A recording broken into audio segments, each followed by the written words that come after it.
સુરતના ડિંડોલી ખાતે મધુવન હોમ્સમાં મહાચક્ર પૂજા દેવનું આયોજન કરાતું, જેમાં મોટી સંખ્યામાં ભક્તોએ ભાગ લીધો હતો.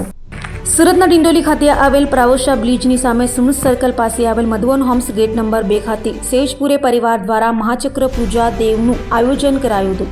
22મી સવારે ઘટ સ્થાપના, 30મીએ દેવી લાવવું અને 30મીએ જ સાંજે ચક્ર પૂજા સાથે પ્રસાદનું આયોજન કરાયું હતું. તો આ મહાચક્ર પૂજા દેવનું પાંડુરંગભાઈ સેજપુરે પરિવાર દ્વારા આયોજન કરાતું. માયાબેન બારડ અને સેજપુરે પરિવારની સવાસી તથા કોર્પોરેટર અને સુરત મનપાના પરિવહન ચેરમેન સોમનાથ મરાઠે દ્વારા આ અંગે વધુ માહિતી આપવામાં આવી હતી. સોમનાથ મરાઠે, પરિવહન સમિતિ અધ્યક્ષ, સુરત મહાનગરપાલિકા.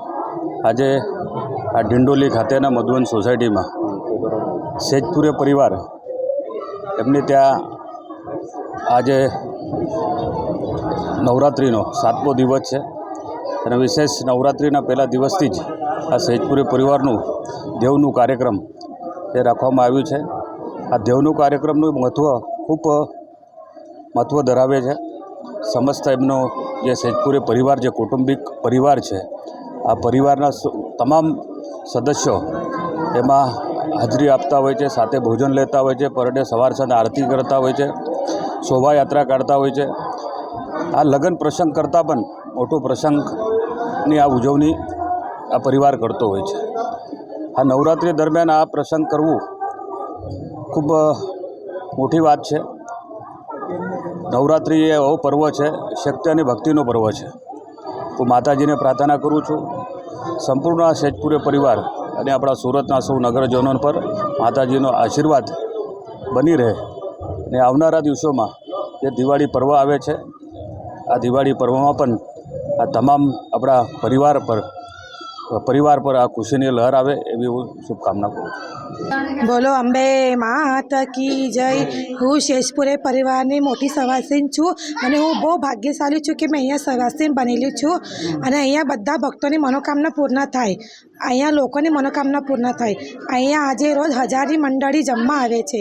ભગવાન એને હરેક ઈચ્છા પૂરી કરો. કેટલા દિવસનો આ પ્રોગ્રામ હોય છે? આ પ્રોગ્રામ આ ફેરી 11 દિવસનો છે અને અહીંયા સેવા કરવાવાળા હજારો ભક્તો આવેલા છે. દરરોજ શું કાર્ય કે કઈ પૂજા કે શું કરવામાં આવે? દરરોજ ભગવાનની પૂજા કરવામાં આવે છે અને ભક્ત સેવા કરે છે. અહીંયા એવી કેવી માનતા પૂરી થાય? એવી સાચા મનથી માનતા માંગે છે, એ બધી પૂર્ણ થાય છે. કેટલા લોકો જોડાય છે તમારી સાથે? હજારો મંડળી અહીંયા જોડાવામાં આવે છે. કેટલા દિવસનો કાર્યક્રમ હોય છે? અહીંયા 9 દિવસનો કાર્યક્રમ છે. કેટલા વર્ષોથી આ પ્રથા ચાલે?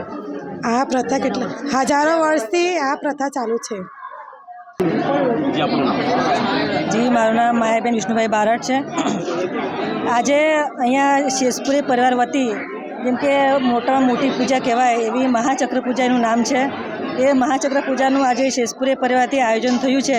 એમની બાધા હતી, માનતા હતી કે ઘણા વર્ષ પછી આ માનતા એમને આજે પૂર્ણ થઈ છે અને આજે આ જે કાર્યક્રમ છે એ પૂર્ણ 10 દિવસનો હોય છે. એમાં રોજ 500 થી 600 જેટલી જે આપણા સગાવાળા છે, બધા આપણા ઓળખીતા છે, એ બધાને અમે નિમંત્રણ કરીએ છીએ.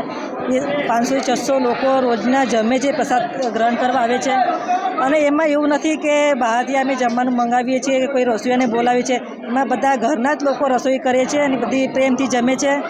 એમાં એવું છે કે બે બહેનોને સવાસણી કહેવાય કે બે બહેનોની નિમણૂક કરવામાં આવે છે. એ બે બહેનો છે ભગવાનની માતાજીની પૂજા અર્ચના કરે છે, બધા એમના દ્વારા પૂજા થાય છે અને સરસ મજાનો કાર્યક્રમ છે. પછી જેમ કે 5મો દિવસ આવે એવા આપણે કુંભારવાળા કહેવાય એવા માટલી કંઈ ઝાડુ ટોપલી બધું ચીજ વસ્તુઓ લેવા જાય છે. બધી બહેનો વાજતે ગાજતે સરસ રીતે ગુલાલ ઉડાવીને જાય છે અને આ કાર્યક્રમ થાય છે. અને અષ્ટમીના દિવસે જે 8મો દિવસ આવે અષ્ટમીના દિવસે ખૂબ મોટી પૂજા અમારે મહાચક્ર પૂજા એ આરતી થાય છે. એમાં શેષપુરી પરિવાર જે છે એમની પૂરો પરિવાર જેમના ઓળખીતા છે જે સગા છે બધા જ આવે છે.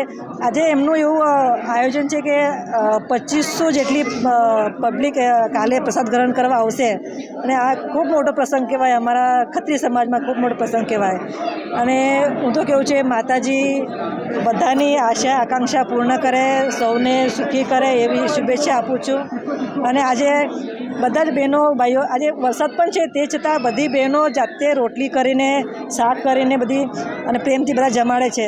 અને એવું નથી કે બધા બુફે લે છે, જેમ કે અમે લગ્નમાં જોઈએ કે બાબા બુફે જમવાનું હોય છે, અહીંયા બધા ભાઈઓ પ્રેમથી પીરસે છે અને એમાં થાક પણ નથી લાગતો એવું છે. એટલે માતાજીની કૃપા છે બધા પર. હું તો કેવું છે શેષપુરી પરિવારે એટલો સરસ કાર્યક્રમનું આયોજન કર્યું છે.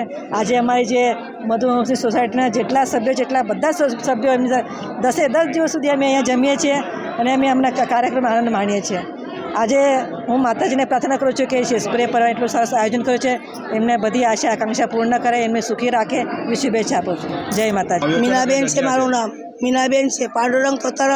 પાંડુરંગ મીનાબેન શેષપુરે. કયો વિસ્તાર છે અને શું કાર્યક્રમ રાખવામાં આવ્યો છે? અમે નવરાત્રનો ઉપવાસ કરીએ છીએ 9 દિવસ. વિસ્તાર મધુવન છે, મધુવનમાં રહીએ છીએ અમે. કયા પ્રકારનો કાર્યક્રમ રાખવામાં આવ્યો છે? આ નવરાત્રનો મુખ્ય છે.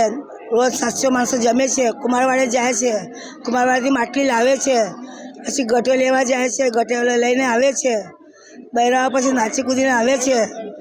પછી નવરાત્રમાં 10 દિવસ એક ટાઈમ જમે છે બધા. તો શ્રી અંબે માતા કી જય. હું શેષપુરે પરિવારમાં સવાસી નીકળેલી છું. અમે બધા મળીને માતાજીની સેવા કરીએ છીએ. બધા મળીને અહીંયા ગીત ગાય છે અને રાત્રે પ્રસાદ વેચાય છે. અમારા એરિયામાં બહુ સારું દેવનાનો કાર્યક્રમ થાય છે.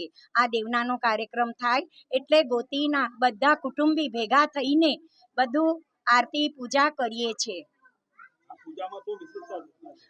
આ પૂજામાં એવી વિશેષતા અમારે ચક્કર ભરાય, અમારા ત્યાં અષ્ટમીનું ચક્કર ભરાય, એમાં બધા ભજન ગાય અને બધા પરિવાર ભેગા થાય. કેટલા દિવસનો છે અને શું કાર્યક્રમ રાખવામાં આવ્યો? 9 દિવસનો કાર્યક્રમ છે. ફક્ત 8મી માળનું આનું એ કરે છે, ચક્ર ભરાય છે. આ માનતા શું રાખવામાં આવે છે? માનતા એવી છે કે જે પણ ભક્ત સાચા દિલથી સેવા કરે છે એમની ઈચ્છા પૂરી થાય એટલે આ માનતા રાખવામાં આવે છે. ભક્તોને શું સંદેશો આપવા માંગો છો?